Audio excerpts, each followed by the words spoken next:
Cooking show na pud ta mga besh, kay nag-crave man ta og ginataan, mao nga ato ang matripan karon ang ginataang munggos.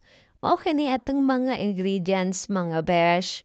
Ang mga gulay gi-prepare na nako diha og karne ato ang subak aning atong ginataan. Una natong buhaton kay ato ang lat-aning atong munggos. Kung malata na ang atong munggos, mag-prepare tag kalaha, butangan natog mantika at ang painiton. Kung mainit na gani ang mantika, ilunod dato ang ato ang karne. Humantaod-taod ato asang takluban ato sa kaning lutuon for how many minutes hantod kani mo color brown. Kung ma-color brown na gani ato sang ukay-ukayon, tapos sinahinay nato dahag lunod ang ato ang mga lamas. Unang lamas nga atong ilunod kay ang ahos. Ang ahos kay lami kaayo ning ahos mao ni ang magpahumot sa ato ang niluto. Sunod nato dahang ilunod ang atong sibuyas.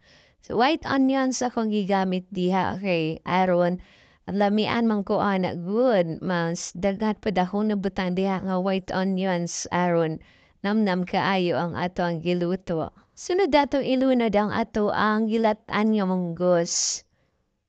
Kani lata na jud kayo ni nga munggos.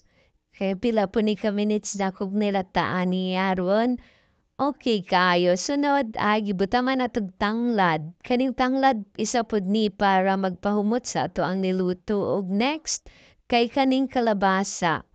No. After ana ilunod nato ang second na tuno sa ato ang lubi.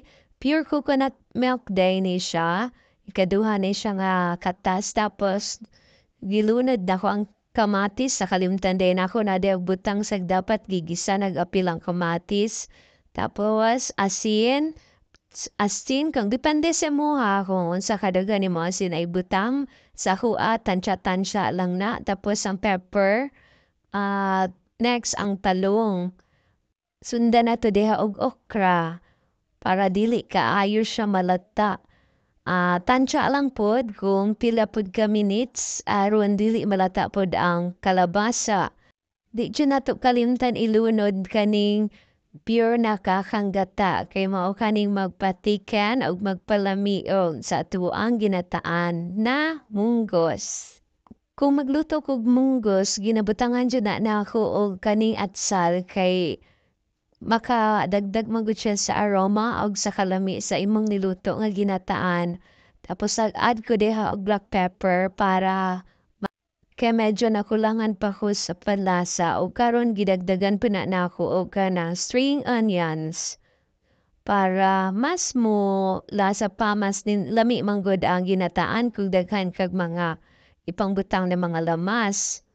And kani more wala to na to ni pila ka minutes kaya okay na ako pa sa kutawon kadali ikutaw-kutaw sa nato para mamix ang mga ingredients o pabukal-bukalo nato and i-add na ko diri ang alugbati na isa pod sa makapahumot sa ginataan and daghang malunggay para sa healthy na recipe nato magdaghan jud ta dihag kamunggay pampahaba ng buhay.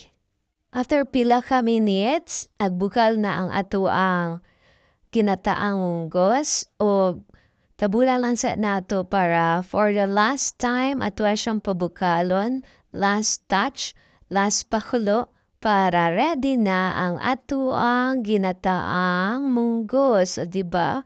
Healthy kaayo. Makaingon na lang ta mga untar, lami good siya.